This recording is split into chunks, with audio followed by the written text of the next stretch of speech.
Hello, hope you guys are doing fantastic today. So, a few days ago, I made a video about the Blight farm, and I said I'm going to revisit that video, this topic, if I'm going to find some improvements, and I did find improvements indeed. This might be the best farm I've ever, had, like, in the past, in my PoE career. I don't think I've ever had a farming method that gave me more currency per hour.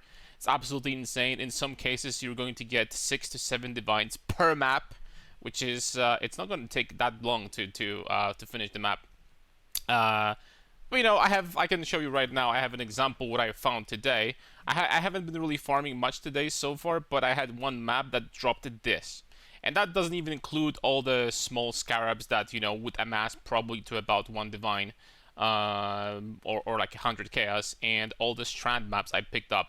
I've been selling strands, absolutely insane amount of strands this league, and I probably sold like 3 to 4 thousand of them. So like 4 chaos each on average. That's already like 100 divines, right? It's like what, like a 16,000 chaos, so that's like already 100 divines, right? So I mean, absolutely insane how much stuff you're finding during this strat, and it's cheap. It's not expensive at all.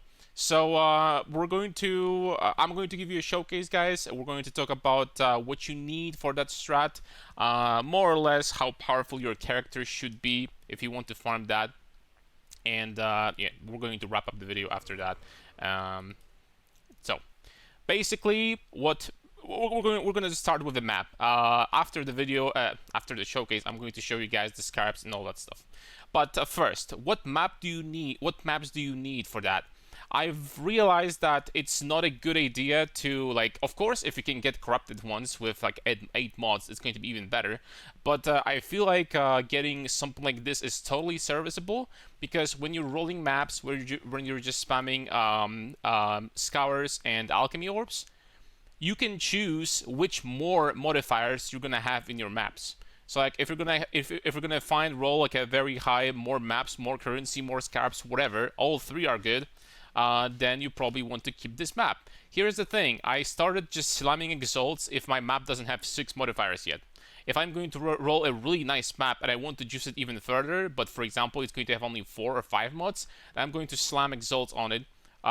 Just to get remaining modifiers and get remaining, quantity, pack size, or maybe even more maps or more currency modifier is going to appear. Yeah, I've figured out that this is probably the best and the most convenient way of getting that, unless you want to like buy 8 modded maps with rejects on TFT. That being said, these maps also, it's not going to be 100% guaranteed that these maps will have the modifiers that you want. Like more maps, more currency, and these are important.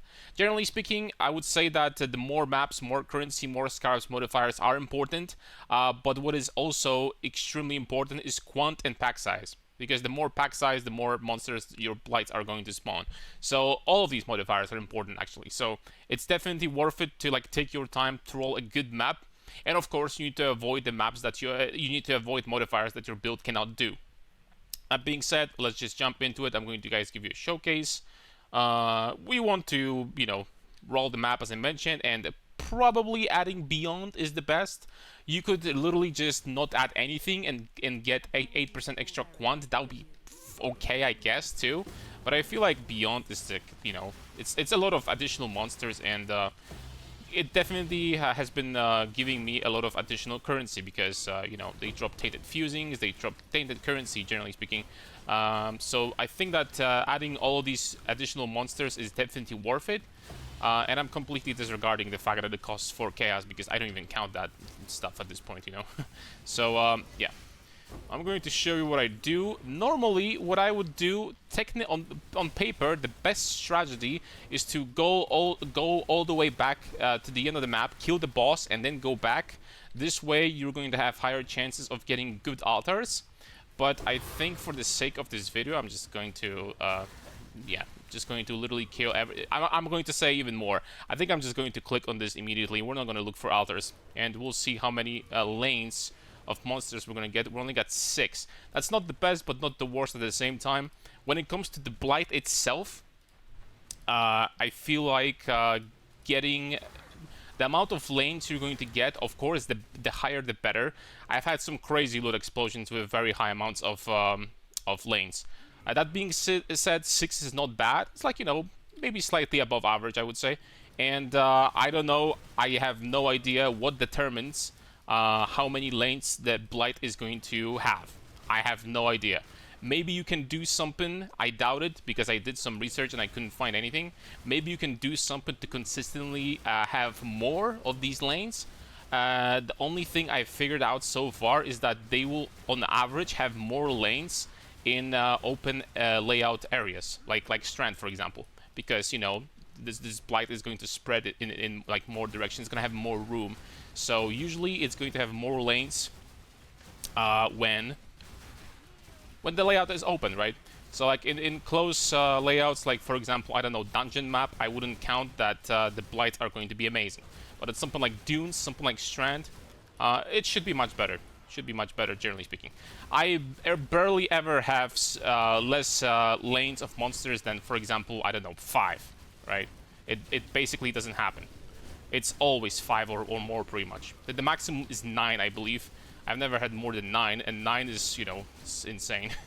It's absolutely insane amount of monsters. Even this right now is like, you know, spawning insane amount of monsters, because very often my textures literally just disappear because there's just too much stuff happening on the screen. Sometimes it happens if I'm not killing monsters fast enough. If I, for example, have a lot of tank modifiers on the monsters, then something like that is going to happen, so keep that in mind. I don't know how it's going to look like on better PCs, because my PC is crap, but it can happen from time to time. So we're going to finish this up. Another thing that is RNG is the length of a Blight is random, from what I noticed. What does that mean? That means that sometimes they're gonna spawn, for example, 4 waves of monsters. Sometimes they're gonna spawn 5 and stuff like that. This one is not going to be too long because it's already over. So I'm not expecting crazy loot, but you know, this is a showcase video, so let's see what's gonna happen.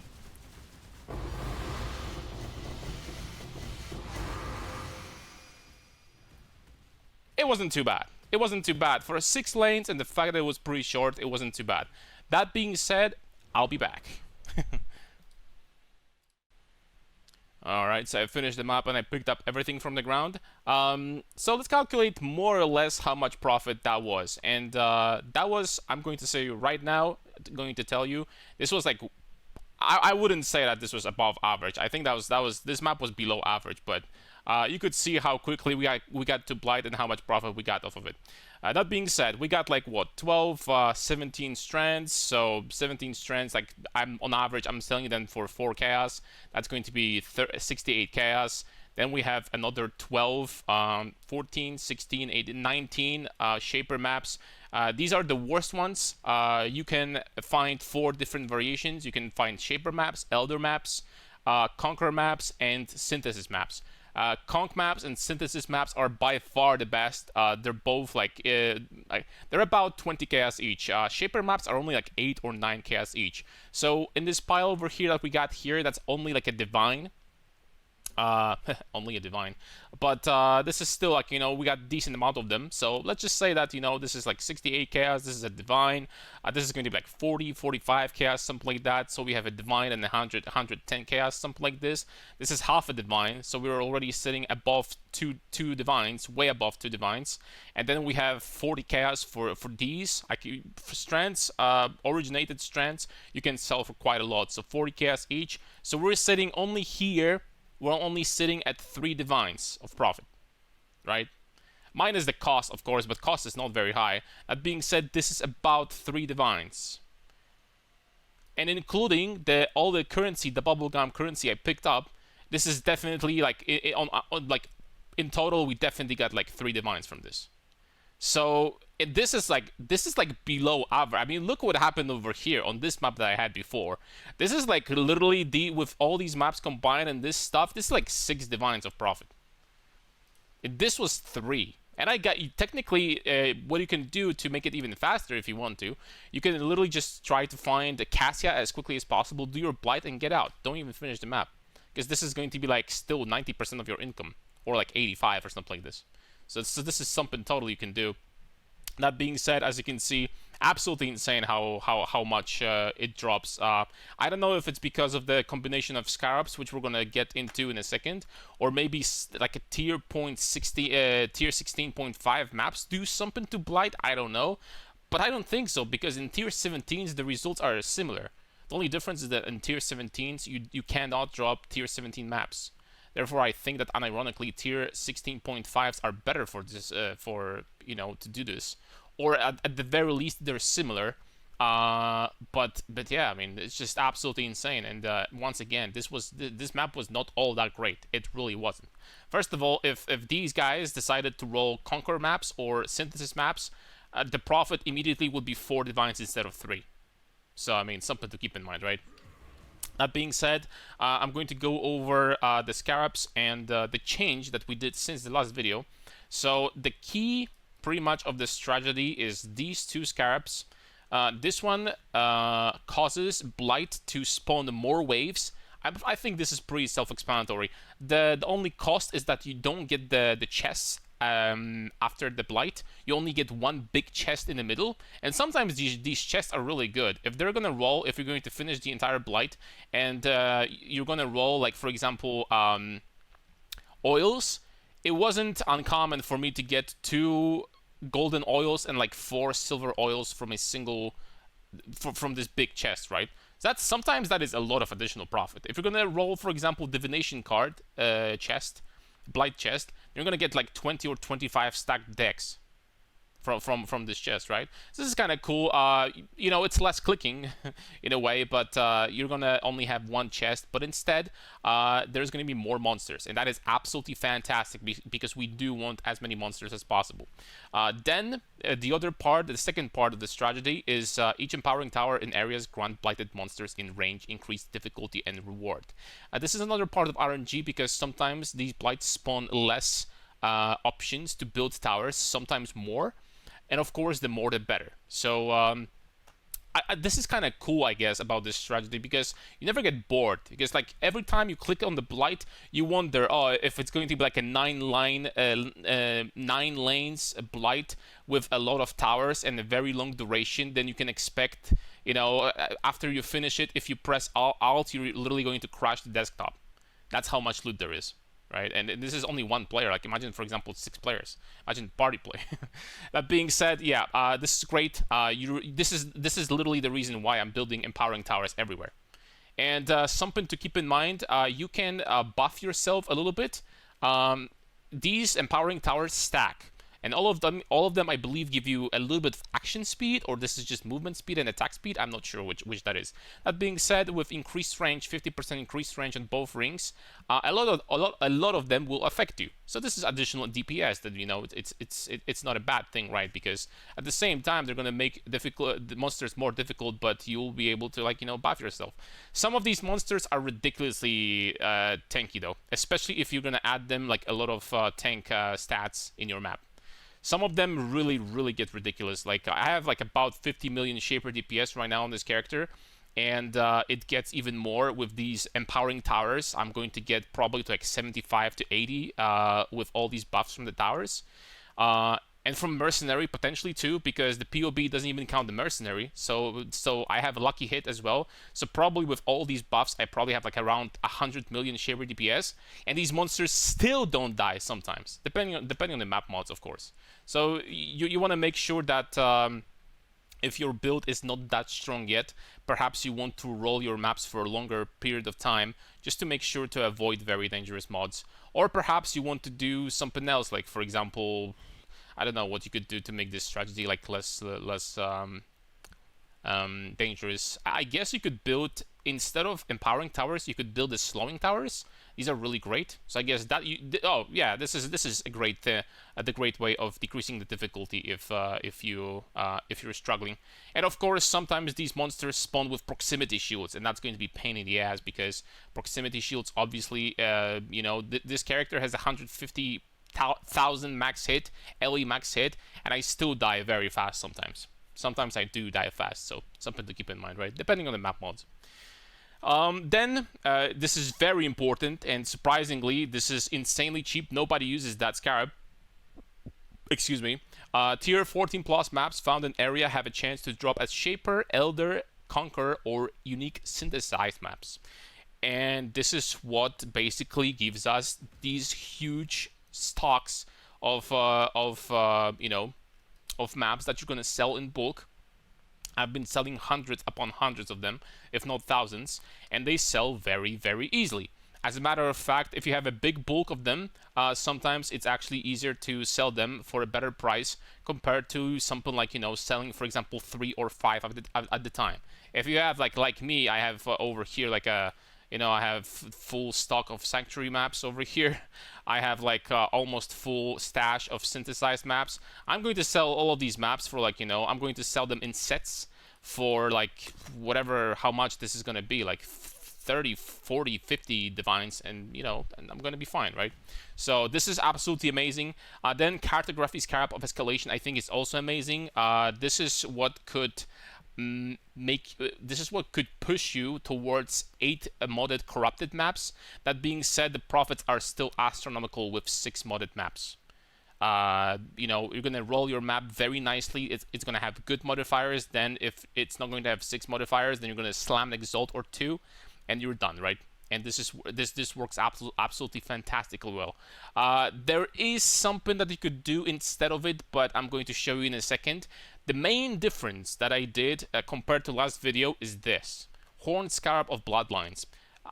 Maybe some of you remember that last video we were trying to juice rare monsters as much as possible. So I added Scarab of Nemesis, I believe, that was adding more modifiers to rare monsters.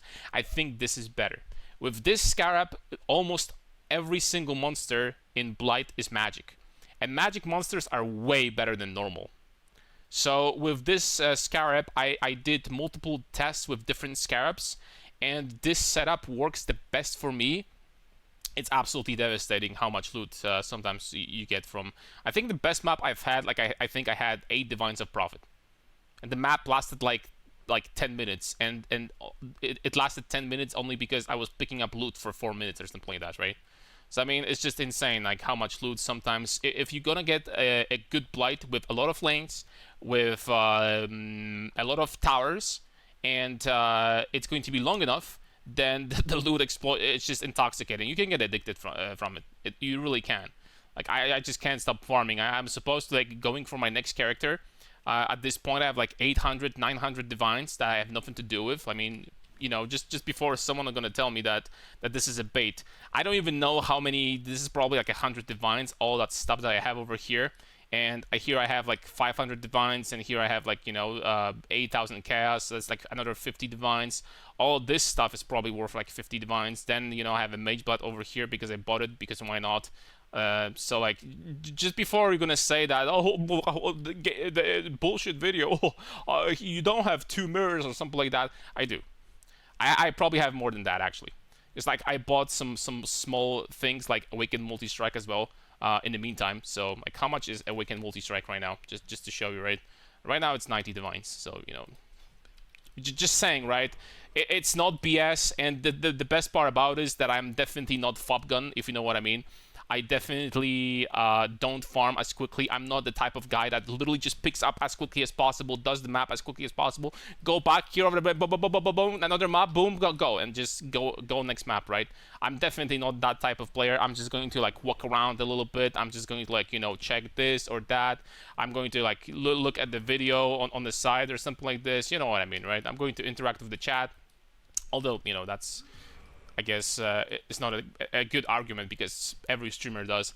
That being said, I'm not the fastest, like the fastest player out there, definitely.